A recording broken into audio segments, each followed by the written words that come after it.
Welcome to Don Fish, and I hope you enjoy what he's got to say, because I'm looking forward to it. Thank you, sir. Hopefully you did such a good job. I feel I don't really have to go on. You filled it in really well. Well, as Peter said, I'm a prairie boy at heart. And having been born in a telephone office in Saskatchewan, from a small town where there wasn't hospitals and there weren't doctors, so my mother happened to be the switchboard operator. We lived in the telephone office, and that's where I was born. 6 years later, we moved from that small town, and having been through the Depression and having been through the dirty 30s and having another mouth to feed, I think my father felt moving to Regina would be a good idea. So in 1941, at the start of another world war, my father and mother came out in the summertime, and they bought a house, a tea room. Some of you, although I don't think there'd be too many, may remember. And there's the tea room on 5060 Pat Bay Highway. And they had large circular pillars in the front. It had an open veranda. There were no rooms in it. It was a tea room. There was a small kitchen on the back, and they did serve tea. There were no bedrooms, and there was no bathrooms, and there was no anything in it. There was no basement. It was on the ground. So my mom and dad took a liking to Elk Lake, and they bought it. Then they returned to Regina to inform me that at the end of August we would be moving to British Columbia. I'm 11, okay? By this time, 1947. 11 years old, and I'm going to some place I have no idea where it is. I'm not very good in geography. But I'll go with my mom and dad said. So my sister was married. My brother was back from the war. He was married. There was really little to keep them there. My dad had been in the First World War. He was injured many times. They kept putting a patch on it and sending him back from England into Belgium, into Germany. He came home with 3 very large pieces of shrapnel in his body. He was buried at age 73 with those same pieces of shrapnel in his body. So in the prairies, in the wintertime, when the temperature dropped down to minus quantities, my father suffered a great deal. For some reason, he lasted until 1947. I don't know how he ever did. I do know that he missed a lot of work. I do know that he suffered nights and days. And I do know that coming to Elk Lake was a real godsend to him. He wasn't a young man anymore, but I do remember on the train, 3 nights, 2 days, chugging along, the longest train ride any 11-year-old in this world had ever taken.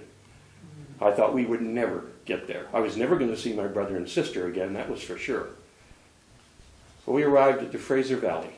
All the houses had watermarks just underneath the windows.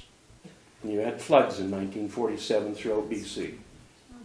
And I thought, my God, and I don't know how to swim. What are you going to do? We were delayed 3 days near Hope in the Fraser Canyon. You couldn't get out of the train other than to step down the steps and stand there because the next step was awfully steep. So we pretty much, my folks kept me very close at hand. We ate sandwiches, breakfast, lunch, and supper. To the point where my mom and dad used all the money that they had left after buying the tea room. The train arrived in Vancouver. We lugged our luggage from the train depot, CPR, down to the CPR docks because we didn't have the wonderful BC ferries we have now. They were the old CPR line. And it was a 23-hour excursion from downtown Inner Harbor to Victoria Inner Harbor. 23 hours. Left at 7 in the morning in Vancouver and arrived here at 6 a.m. the next morning. It's a hungry trip. When I saw the bow of that vessel we were walking on, I now knew I would never see my brother and sister again. We were going offshore, probably closer to Japan than we would ever be to Canada, because that was a hell of a boat. Would you believe, on the train I had a little dream on one evening where I was actually hand pulling us across on the ferry to Vancouver Island with a cable. In the prairies, that was your usual cable ferry that crossed many of the small rivers that we had. Somehow that had fixed in my mind as not what met us at all. So we arrived, walked from the ferry, found a bus depot, and my dad pleaded with the bus people to give us a free ride out to an Elk Lake. He didn't have any money. A gentleman standing by approached my father and said, "I have a taxi business in town. Things are slow right now. How would it be if you folks just load your luggage into the trunk of my taxi? And I'll run you out to Elk Lake. And if you just bought out there, I really don't worry too much about the fare, because I'll know where to get it. So why don't you do that?" My dad was greatly appreciative. So he delivered us right to the driveway of our tea room. Elk Lake. Man, how far was I away from anything I knew? Water, ferries, trains, floods, sandwiches. My goodness. Anyway, 4 days later, the start of school, somehow my mother, without a telephone, had found that there was a bus at the bottom of Claremont and East Saanich Road. School bus. School bus? I'd never seen a school bus either. So I went down to the corner of Claremont. And that's where Ellen got buses to go to Mount Newton. That's where George Varley got buses to go to Mount Newton, and I knew nobody, so I went down to Claremont and I walked on whatever bus came. Fortunately, I did get on the right school bus, and I ended up at Mount Newton High School. Went into grade 8 class, met Don Gibson the first day. Some of you may know Gibby, remember him. We became fast friends in 1947. George didn't come along until sometime later in my little story, because at the end of the day, when Miss Sampson finished grade 8, she said, "Okay, children, be sure you're on time tomorrow. Be sure you get the right buses." And I didn't pay any attention. I went out of the classroom, went down by the big dogwood tree on the side street beside Mount Newton, and I caught an orange bus. It was Prospect Lake bus. But what the hell? What's a lake to a prairie boy? You know, Elk, Prospect, who knows?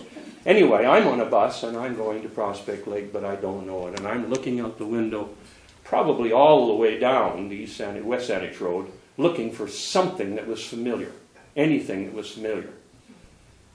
George wasn't on the bus. There was no familiar faces. But we arrived at Prospect Lake School and headed down towards the lake. And all the children were getting off. And finally the driver said, "Where are you going, son?" I said, "Elk Lake." "Yeah. Stay aboard." He drove me all the way back out to the school, and he opened up the door and he said, "That's as close as I can get you, son." I said, "Where do I go to get Elk Lake?" And he said, "Well, the way I look at it, you got a couple of choices. You go straight down here to Royal Oak, and then you catch the East Saanich Road, and you go out there about 4 or 5 miles, and that should get you right to where your folks live. Or you can go down here to Pipeline Road and go through Bearby Lake and go da-da-da-da-da-da." And I said, "Hold it, I liked your first choice." So he set me adrift. So at about 9 o'clock that night, with the help of a lot of wonderful people giving me little rides, virtually from a driveway to another driveway, and each one encouraging me, I finally found my way walking from Beaver Lake entrance to Elk Lake, to Claremont Avenue, to 5060 East Saanich Road.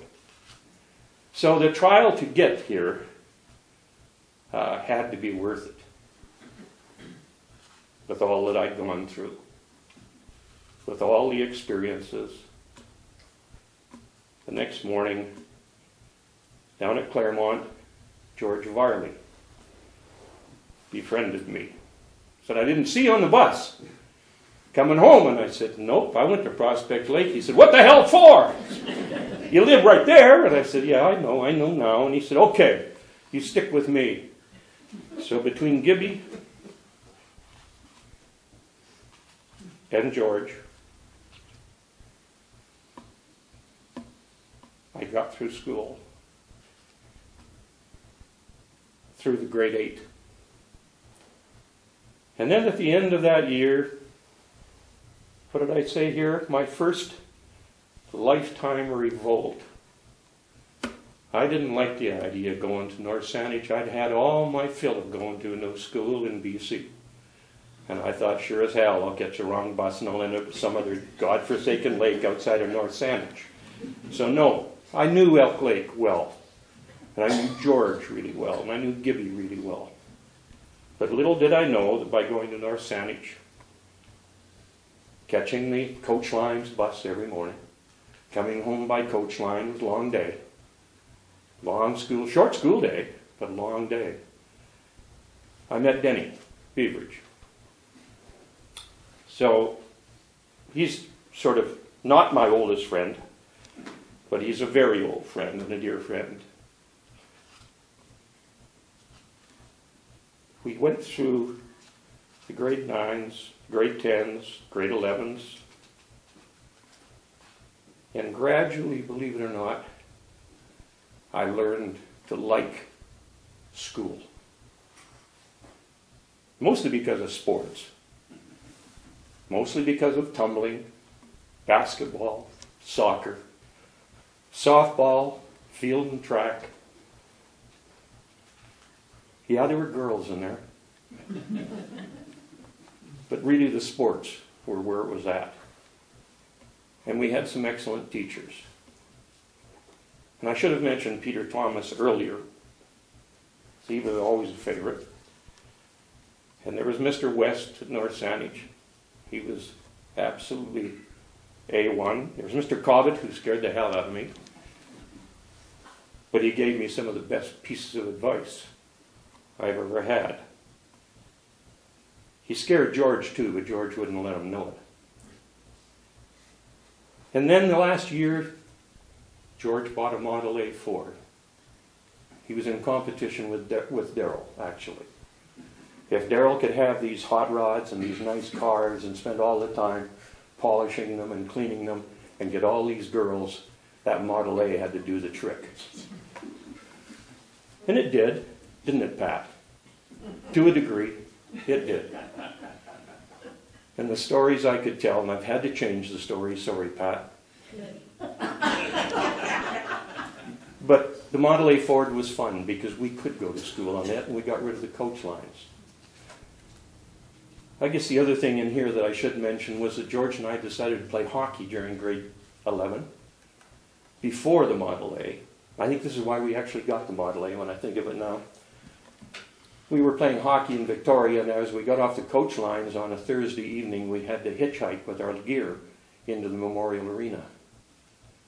And we would play our hockey game and come out and get changed and grab our kit bags and hitchhike back home. Now that wasn't too bad, except it was on Quadra Street, because there was no Douglas Street, and there was no Pat Bay Highway. And hitchhiking in 1949, 50, 51, 52 on Quadra Street was really no roaring hell, except the people were wonderful. We walked it several times, but we also got rides several times. I'm not sure that would happen too much today. But the Model A Ford came into being. And that Model A Ford took us everywhere on the island. It gave us wings, it gave us so much opportunity to explore, fish, hunt, travel, see. And we really got to know Vancouver Island extremely well. A little on the house at 5060 Elk Lake, East Saanich Road. Because it was built as a tea room and built on the ground, you can imagine that living with my parents in that, without bedrooms, without a bathroom, we had a little outhouse down the back. We cooked on a hot plate. My dad had no income. He was getting $39 a month from VLA for his injuries during the First World War. They weren't old enough yet for Canada pension. Well, Dad had never worked anywhere, so he was not ever going to be eligible. My mother was not even a Canadian citizen, as she found out a few years later, having come into Canada at age 2, illegally with her parents. She didn't find that out until she filed in 1963 for old age pension, was told, you can't stay here, you've got to go back to the States. Till she found somebody that knew her at birth, could sign a notarized affidavit that they actually saw her born there and knew that she traveled at 3 years of age across the Canadian border. They finally gave her Canada pension, or her old age pension. So neither of them had any Canada pension, neither of them really until, well, at the time when this place was bought in 47, they didn't have any income. So my dad did. He worked at Jack Armstrong, some part-time work. He built cabinets, he picked berries, he did whatever he had to do to survive. And my mother set about setting up a green farm. To her, it was God's gift. When you come from Canada, in Saskatchewan, and you've grown gooseberries, which is your best fruit crop, and choke cherries your last, she thought she'd died and gone to heaven with apple trees and blackberries and raspberries and so on. And yes, she did. She set up groceries of all kinds in the garden. A few rows at a time to start with, and she kept seed. And then she grew more rows the next year and kept seed and so on. And then they started a roadside stand, and that's how they lived, really from 1949 right through to when my dad bought his first vehicle in British Columbia in 1951. It was 1949 Chev pickup. And then that really gave them wings to fly. They were all over the place. They could go into Victoria now whenever they wanted. He could pick up supplies, wood supplies, whatever. So it was a pretty Spartan, but you know, I was never hungry because there was always food. There was always vegetables. And it wasn't until 50 or 51 that Dad started growing corn. And first it was a half an acre, and then it was an acre, and then it was 2 acres. And then it was a real cash crop, and we were doing really well. And they still hadn't got their pensions even at that point. But we weren't wanting. The house had been raised. My mother and I dug the basement with coal shovels on our hands and knees. And gradually we had enough money where we could rent screw jacks. Some of you may remember them. They weighed about 85 pounds each. And we were able to get, as I remember, 12 from a firm in Victoria that actually delivered them because we had no way of getting them at that point. We were renting them by the day, and all I can remember my dad was saying, if you can dig a little longer, get another hour in, we can probably save another day at 25 cents a jack and get them back into the rental agency sooner. But we dug the basement, and we gradually raised, and we dug, and we raised, and we dug, and we raised, and we got it raised up. And while it's up in the air, I thought, thank God that's over. Now you got to pour the forms and the foundation. So again, my mother, and some of you who do know her, she suffered through there. She only lived to 104. And in these years, right then, she was 50, 55, before 60 years of age. We used Mum on the wheelbarrow because she was the only one of the 3 of us that could stand up and wheel the wheelbarrow under the house at the various levels that it went up. She didn't have to bend over. She was quite short and built like a fire plug. And she knew where the dirt was going because she was using the dirt for her gardens. So we got the house up. Lovely house. Finished the floors by hand, and then we found that they were actually sanding machines, and by then my dad did have an income from the front, so we were able to rent a sanding machine for 2 nights and sanded off the floors. He built cabinets. I had my first bedroom. In my whole life, I had my first bedroom. We had an indoor bathroom. Closed in the veranda, made it into a home that I think my dad felt that's where he was going to die. Now I have some progressive pictures here of what the house looked like, and all the greenery that they planted, and the fruit trees around it, and whatever, and we were very happy there. In 1953, having left North Saanich in 1952, I became part of the first graduating class from Royal Oak High School, the new high school. Robert Price was the principal. I was going to mention my teacher's name, but I won't. Well, I will, because she deserves at least a mention. It was Miss Rice. And she and I didn't hit it off very well at Mount Newton, and we hit it off even less well at Royal Oak. She was an English school marm who taught French. Unfortunately, not very well. To this very day, I don't speak French. And I think if I'd had the best teacher in the world after Miss Rice, I still wouldn't have taken French. So there you are. You get the whole range of teachers. One-armed Mr. Cobbett, who taught me things out of fear, whom I respected, and other teachers who struggled to do their life's work and left me with the wrong impressions. My fault, not hers. So in 1953, I graduated, and I was very proud to graduate from that class, and Darrell and Shirley are here. God bless you both. I look at these pictures that my mother saved, and I was telling Bob and Shirley that when I started to travel, as I'm getting into now, with the Royal Bank, and then with the provincial government, and then with the federal government, each time I was away from Victoria or Saanich, my mother would follow the newspapers and would clip out all of the names that sounded familiar to her. Wedding announcements, whatever they would be, and she would clip them out and stick them in this book. And whenever I would come home, infrequently, we'd sit down at the dining room table, and she would tell me about everything that happened to all of my school chums while I was away. And then she thought that was such a neat idea, and I appreciated it. She started going to funerals and weddings and all sorts of different events. And whenever she did, if it was a wedding, she saved all of the invitations and all of your serviettes and attached those to all of the wedding announcements that eventually came out in the papers, or had come out before that. So I had everything from what the bride wore, to where they were going on their honeymoon, to the dates, and so on, thanks to my mother. It was a wonderful way of her communicating with me.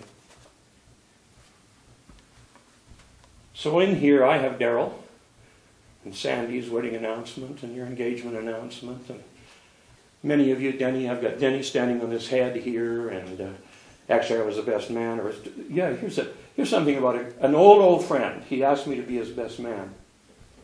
So I was his best man right up to the morning of the wedding. And then he came to me and he said, Don, could I ask you to be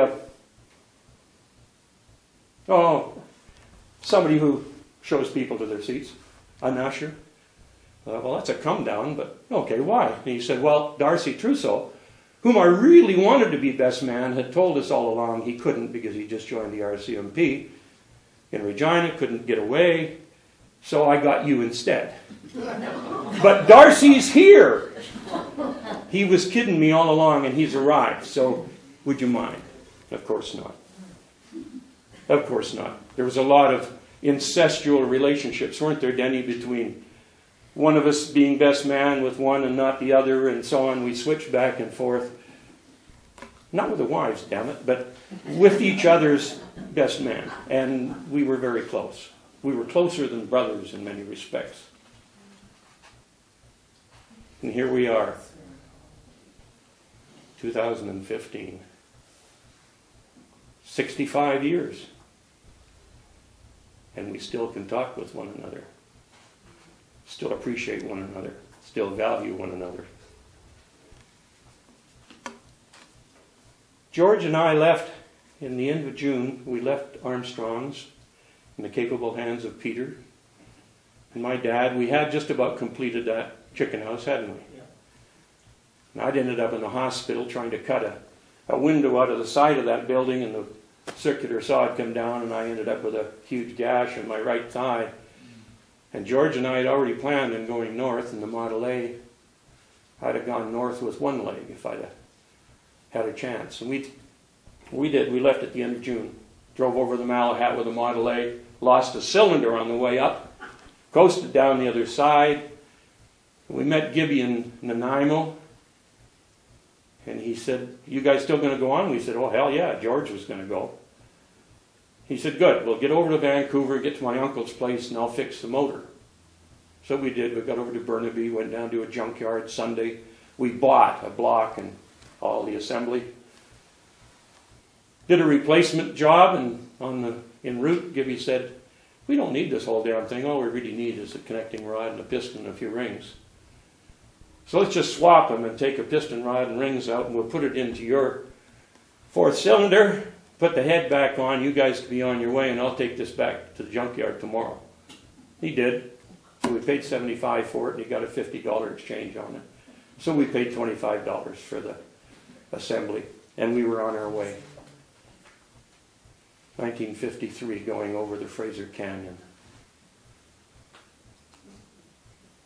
Bridges, all the bridges were built with logs into the side of the mountains like this. Logs laid across the top, and as you went across, every log was loose. Single lane traffic, whenever we were told at Hope, this is a truck route, it's part of your Trans-Canada, such as it is. Whenever you meet a vehicle coming down, you guys get the hell out of the way. Well, if you know George, he wasn't about to get out of the way easily. He would much prefer to stomp on the gas and try to get across the bridge than to stop and back up. So I was hanging on for dear life. We had to stop a couple of times. We got north of Spuzzum, up near Spence's in that area. We blew a gas line, and that didn't stop George. He said, "Here." He grabbed his hanky out, undid the bonnet, threw it in the back seat, wrapped his hanky around the end of the copper tubing, said, "Hang on to this." And I said, "What good is that going to do?" And he said, "Well, we're going to get up to Cache Creek." I said, "How the hell are you going to do that?" He said, "You're going to lay down on the fender, right down in here, and just keep that copper tube in that." And that's the way we got to Cache Creek. And if you've driven with George inside a vehicle, hey, it was no treat hanging on that fender on the outside. One hand here, the other hand, head down and bugs and you name it. It was really something. We got there. Couldn't get through Cache Creek. It was flooded. We were towed through with a bulldozer. That was something. I had pictures at one time of the bulldozer pulling us through. A Model A being pulled by a bulldozer. Man, Henry Ford would have been happy with that, see that. It was nighttime. We stopped just north of Cache Creek. George threw a sleeping bag out in the road. He was tired. He'd driven a lot. Something that George would have to tell you about. Nobody else drove his Model A. He was out laying on the side of the road. Train came by. He said, "Jesus, we're awful close to the tracks." And I said, "Yeah, but we're off them." "There's snakes up here, Don?" And I said, "Oh yeah, there's rattlers." Next thing I hear is a scramble and a scratch. And there he is. He's got a sleeping bag on the roof of the Model A, and as he's up there, there's no bloody way he's touching that ground again. He never did like snakes. So we made it weeks later. And I mean weeks later, about 7 days, we made it up to Smithers, Telkwa area. We farmed, we logged. He became a hostler. We did logging by horse. That's how he skidded logs. Worked in a sawmill, worked on a green chain. We did carpentry, finishing carpenters. We built warehouses, worked for Coca-Cola for 4 weeks, building a warehouse in Smithers. We ended up in Kitimat. They were building Alcan at that time. George wanted to work there because the wages were great. We had to put in our application and wait. There was no way in at that time. By train was the only way. Got a train from Smithers down to Kitimat. So the Model A had to sit. We didn't have mobility. So we came back out of there, went back to Smithers, and lo and behold, George got meningitis. ended up in the hospital. And in the good old George way, it was, "The hell are you waiting around here for? Have you got a job?" And I said, "Yeah, I'm building log cabins for a retired CN agent right on the edge of the Bulkley River." He said, "Well, do yourself a favor. When you get those built, get the hell out of here. This is no place to be in the wintertime." So at the end of October, I headed back to Victoria. Left George in the hospital. And he loved the North. He loved the Hazelton area. He loved the Chilcotin. He loved the Alaskas of the world and the Yukons of the world, the Northern West Territories of the world. And that's where George was destined to be. He set up a home, built a home on Santa Clara, just above East Saanich Road. Dorothy still lives in it to this day.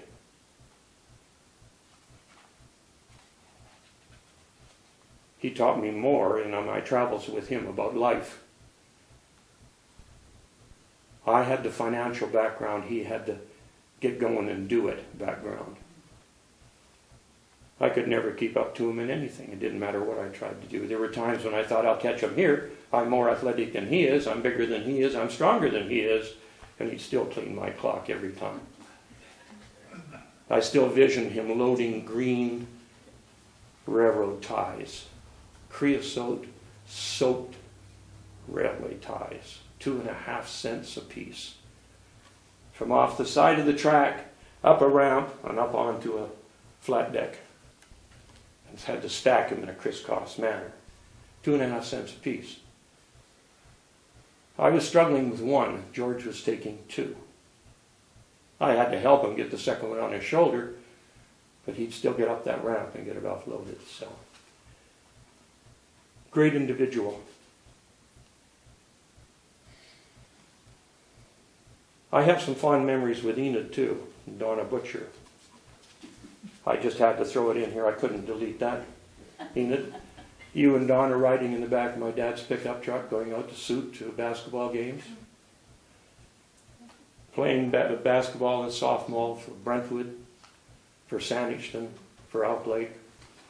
Very fond memories. Denny managed to play on some of those teams. Daryl even managed to play on some of them. Tim Hives, who is presently in hospital in Central Saanich, not doing very well, but he's still hanging in there. Timmy played with us for years. So many more. All fond memories. Again, comes back to the sports. Even Bob Lee played with us for a few years. Wilmer Mitchell, who couldn't keep his cap on.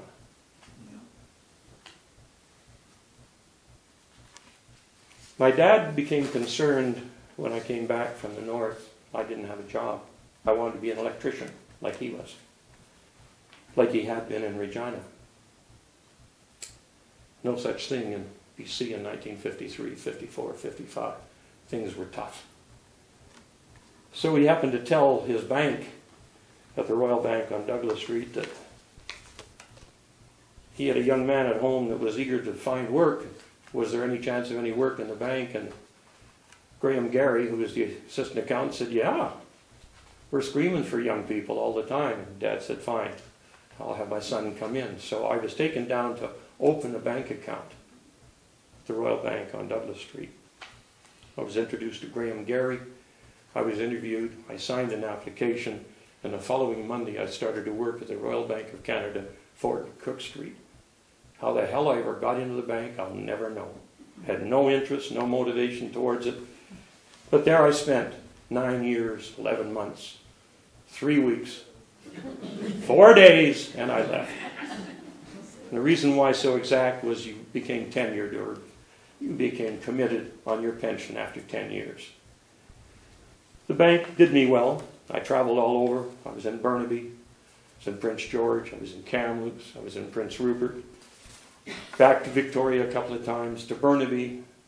And then they sent me on inspection for a year and a half. And that traveled all over the province. I was into every Royal Bank at least once, and sometimes twice if they weren't doing too good.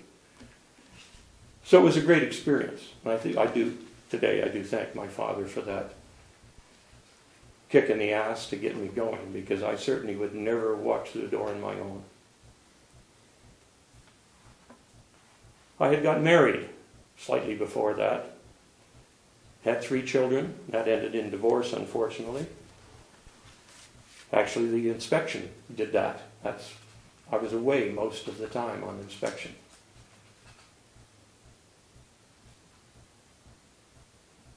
I then opened a soft spray car wash franchise in Burnaby after I left the bank. Became an entrepreneur. Sold franchises for soft spray car wash. The first wand type car wash to come into Western Canada. I had a partner, Barry Hooper, wherever you are. He eventually became a millionaire because I couldn't stick it out and I couldn't find the financing to carry on with him as fast as he wanted to go.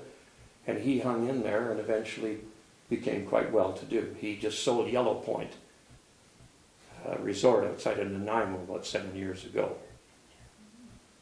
It was the last I saw of Barry, and I understand he hasn't done too well since, physically, health-wise. In 1967-68, and I've heard Carol talk about this, was when they decided to expropriate all the properties along Elk Lake on the west side of the highway. They were going to do the 4th widening of that highway since 1947. Many of the other widenings were just taking out the kinks, knocking out the bends and that type of thing. But this was a super duper one. They wanted everybody out. And I got a call from my dad, and he was sick after what he'd done on the house. With the stress of having to move and leave the farm, and what were they going to do for an income, and yes, they had pensions now.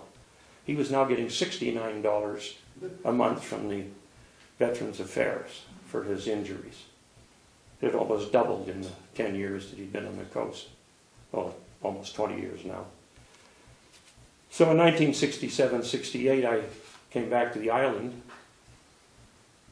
and I worked with the residents up and down Pat Bay Highway, found out what their concerns were, and just about every one of them were elderly, and just about every one of them, this is Joan's mom and dad.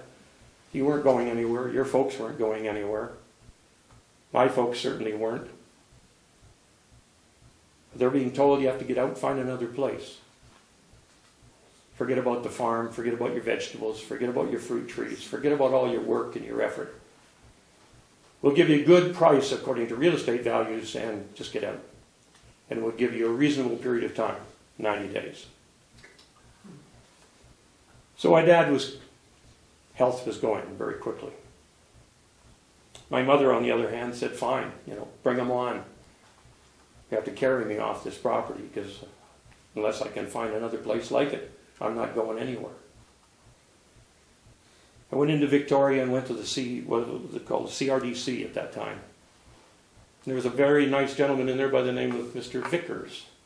And lo and behold, Mr. Vickers happened to be my #1 client from the Royal Bank of Canada, 1956 vintage.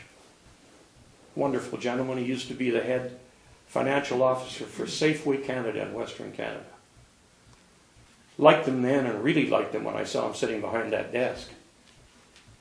He knew me right off. He knew my name. He'd been looking forward to seeing me, wondering if it was the same Don Fish that he'd known years before. When I explained what my concerns were, he said, fine, convene a meeting and I'll come out personally. I'll talk to residents and we'll see what other options. The end result was every resident was given 3 options. You could move your house. You could sell your house individually if you wanted. Or we'll still buy it from you, but we'll do it at an enhanced price. Very fair enhancement, I might suggest. And fortunately, all residents signed, and some did move their homes, and some did settle privately, and others did sell to the government. Unfortunately, the damage had been done, and my dad successfully left, moved to Quadra Street with my mother, but then had a series of many, many heart attacks and passed away. The stress was way beyond what he could handle. I guess what he'd done from the war to the time we got off the ferry to the time we'd renovated the house, to everything else and all of his worries, trying to support his family and do what was right. This was just sort of the final end, to have your retirement place pulled out from underneath you. Anyway, my mother survived. She loved Quadra Street, thanks to people like Malcolm Polson and many others. They came and cut her lawn, and they came and did repairs and kept her company, and many other friends, old school chums of mine, kept in touch with her. But alas, she had no one here. I wasn't here. I was all over the damn map. By now I joined the provincial government. I was with Labour Standards. I became the first human rights officer in BC. I was doing my own human rights prosecutions in Terrace and Smithers. A lot of the discrimination against natives, a lot of sexual discrimination, discrimination against women, age discrimination. So that was exciting for me, and I really wasn't thinking about home or Saanich or Victoria or Mum or anything. But when I did come home, I was brought up to date pretty quickly with what was going on here. But she decided, without Dad, there isn't any concern about the weather. She didn't mind the cold. She decided to go back to her hometown in Saskatchewan. And she did. She moved in, 1986, I think, was the year that she relocated back to my birth town, actually. Fortunately, Denny, Evie, I was looking at a picture today with you and Dorothy and George and Don and Val Lyon, all visiting my mother sometime in her 90s. I don't know whether it was 90, 95, somewhere in there. So she actually saw a lot more of maybe some of my friends in Saskatchewan by moving back to Saskatchewan than perhaps she did here. She loved young people. She went to most of my basketball games. She went to most of my softball games and thoroughly enjoyed them. That was their major form of entertainment. I'm not sure my dad was that enthused, but he drove, so he had to go when Mum was there. When I left Northwest Community College, I became bursar and acting principal at Northwest Community College for 2 years. It was right at the change when the NDP had taken over the government in the early 70s in BC, and they changed all the vocational schools to community colleges. It was quite an upheaval. I was hired by the community college as their bursar and their acting principal to find another principal in place of the vocational instructor that they had leading the school. That job being done, I then left there and went with the federal government. Spent 19 years, again, traveling around the province. Various communities within the province of British Columbia. Remarried and divorced. Remarried and divorced. Ellen and I could set up a shop. I think we have 7 of such relationships between the two of us. Ellen's, she's a piper compared to me, actually. She's only had 2 marriages that have, and one, her husband passed away. I finally ended up retiring officially in 1995. Had little association with Elk Lake, little association with really very many folks in this neck of the woods. Decided that I was going to stay on the island, probably be Campbell River, and I built a home, Saratoga, on the beach. And the unique thing about that particular location was in 1947, unique date again, there was an earthquake in the upper island or central island, and a very large section of the beach front along Saratoga raised 8.5 feet. So there were people that had beachfront, but all of a sudden didn't have beachfront anymore. When I bought my lot in 1958. Behind those houses that at one time were on the beach And that's the lot that we built on 35 years later. Eventually moved to Qualicum area. Much preferred the Campbell River, Saratoga area, really is a place to live. But couldn't get settled, so I decided I'd go to Australia, where I had wanted to go with George before he met Dorothy, and before I had got married for the first time. So in 2006, I attempted to immigrate. And I just returned 2 years ago. Great country. Western Australia is superb, wonderful people. And I make a mistake every time I talk to one of the Western Australians, because I try to compliment them, but unfortunately I offend them. Because I say, you know what you're like? You're just like Canada in 1970. And that is a compliment, because there is no vandalism and there is no street criminalization. The courts are very simple and very thorough. The young people are terrific. You don't lock houses. It's a great environment. It is 1960, 1970 Elk Lake, is what it really is like. And they're to be complimented for keeping it there. They're progressive in many other ways. Their health system is far better than ours. Their education system is far better than ours. You know, they really have progressed in the areas that I think are important, and have stayed right where they are and where they should stay, with their social activities of respecting one another and a handshake meaning something and so on.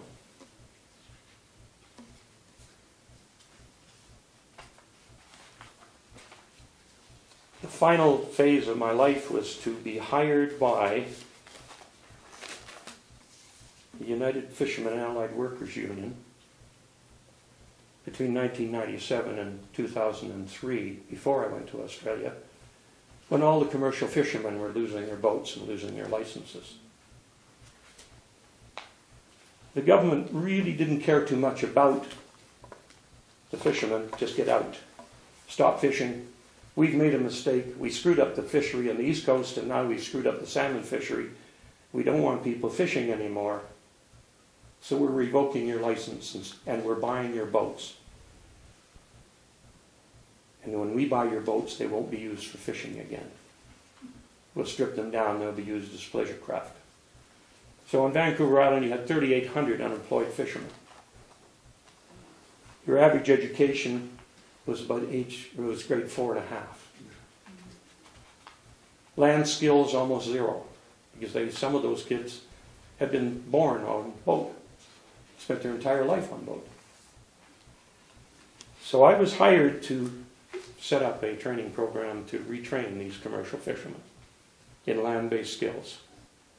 Try to find something that they had learned aboard that they could come back and do in civilization on land. It's the most satisfying job of everything that I've done. That 5 years was absolutely wonderful. I'll sum it up by saying, I wish I had kept a little card that I got from a 2-year-old and a 4-year-old daughter, native, in 2003 at Christmas time. They came to my house and they gave me the card. And it said something like, "Thank you, Mr. Schiff, S-H-I-F, for teaching," it was spelled rather strangely, "my dad how to read. We have got very tired reading to him at bedtime." This was a 38-year-old man that we had taught to read and write. I'm pleased to say, out of the 3,800 commercial fishermen on Vancouver Island, by last count, when I'd left, there was 878 that were full-time employees in other than fishing, There were another 360 odd that were in school, taking trades training or upgrading their education or learning computer skills or you name it. It was across the board. And the key there was we set up classes for commercial fishermen. We didn't try to put them into a class that already existed where they had to walk in as a 45-year-old man and sit with 16-year-old young men and young women. We set up classes of 8 or 9 and they were all commercial fishermen. They learned together. And you learn together, you learn together. And they really did. We were in the throes of doing another 1,000 into school when I left. And the reason I left, my wife said, I thought you retired 7 years ago. Isn't it about damn time you retired again? You know, let's do things together. And seriously, my mother had passed away. Her mother passed away.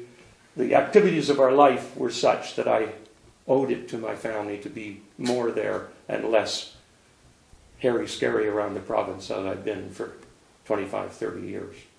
I love Vancouver Island. My years at Elk Lake were, I could spend another 5 hours, Daryl, talking about our fishing and our crayfishing and our catfishing and all the things. I have one article here, it's another throwaway, and it's a joke for everybody. It says here, movie scene inspiration for loud cries. And this is an actual clipping out of the paper, February 72. George Varley and Don Gibson and I were out in a 16-foot clinker-built boat on the far side of Elk Lake off Brookley. And we were rowing and fishing and we were laughing and having a lot of fun out there. We had fishing rods. And some kids, smart-mouthed kids, came off of one of the houses along Brookley, rowed out to us and challenged us to a race. And Gibby, being Gibby, said, "You're on." We got out the second set of oars. We had 2 sets of oarlocks. George got on one set and I got on the others. And Gibby shouted, "Start!" And he got in the helm of our boat and he was yelling, "Row, row, row." And we waxed them good. We really did. I was proud of Gibby. It was a challenge that we won. The unfortunate part was halfway towards the Lee's place, this is the direction we were heading, there were all sorts of emergency lights down at the Black Swan. Some of you remember the restaurant that was there? Well, it was all lit up wonderfully. George says, "I wonder what the hell that can be." And Gibby says, "Well, let's go see if we can help. Maybe somebody's got into trouble." So we turned the boat and we started diagonally heading across Elk Lake, rowing like hell. More lights came, more fire engines, more ambulances, more lights, more flashing lights. Geez, it must be big. And we were rowing like crazy. And we hit the shore and Gibby's out and run along the beach. "How can we help?" And there's policemen with flashlights and they put him in handcuffs. And Gibby's yelling back, "Bugger off, you guys!" And we're sitting there in the boat like, what the hell for? George jumps out. Flashlight hits him. He gets grabbed by the scruff of the neck, and another flashlight hits me and says, "Get the hell out of that boat." "What's the problem?" "It's you guys. We had a complaint from a lady up on shore that heard you guys yelling for help for the last half hour. And that's why we're here. We're here to save whoever's drowning out in Elk Lake. That whoever it was us." So the article reads, a small group of boys, residents of the Elk Lake area, worried a number of the residents with their shouts of, like a coxswain's call. And they were apprehended on shore. Made it sound like we were racing down and the police were after us and so on. Anyway, we were taken to the police station at Royal Oak. And my folks still didn't have a phone at that point. So they phoned the Polsons, and the Polsons had to come next door to tell my parents that their son was in the police station at Royal Oak. Had been arrested for disturbing the peace on Elk Lake. Well, my father was furious. The police delivered me back home because my dad refused to go down and get me. He was furious. I thought he was furious at the police. He was later, but he was furious at me. So those are the kind of stories. They're all over the place with George and I and the travails of Elk Lake. It's been a wonderful life. I'm very happy here on the island again. I'm very happy to be renewing old friends, familiar faces, meeting the Jones of the world who comes up and introduces herself. And I have to question if she's one of her 3 other sisters, and I don't pick Joan. I couldn't imagine Joni, who was this big the last time I saw her. But it's wonderful. And Joanne, your father was Peter, is one of the most wonderful gentlemen. Thank you. I saw him at Bob and Shirley's, and it was truly a wonderful thing to see him there at his age. When was that? At a reception that Shirley held for the Mount Newton grads, I think it was. Some years ago at your place. You invited Peter Thomas to come for the day? He was our surprise guest. Was he ever a surprise guest? And Fred Calkins was sitting there, and he said, when he came out, he says, "Jiggers the teacher." Jiggers the teacher. Thank you, everybody, for your attention. I really appreciate it. Thank you.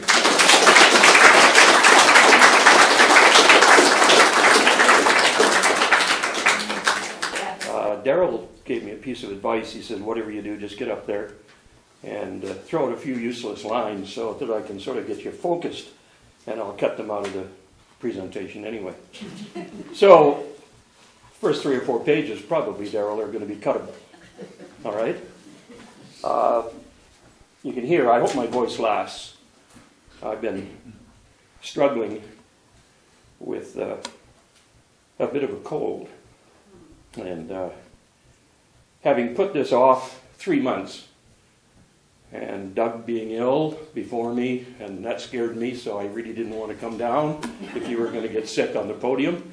So I thought, no, I've got to go. I've got to go down and get it done. So I thought the first thing I'm going to do is phone the doctor. So I phoned my doctor yesterday and hung up the phone, and Ellen said, "You going to the doctor?" I said, "Yeah." So why? Well, I thought I'd go down and see the doctor about Viagra or Cialis or something.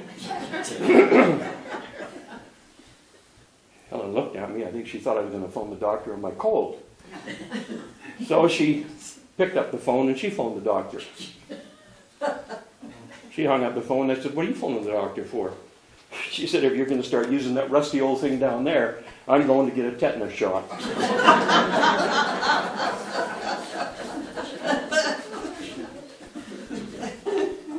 Good cuttable? May have to cut it. I don't know. Yeah. You like those saucy parts, don't you?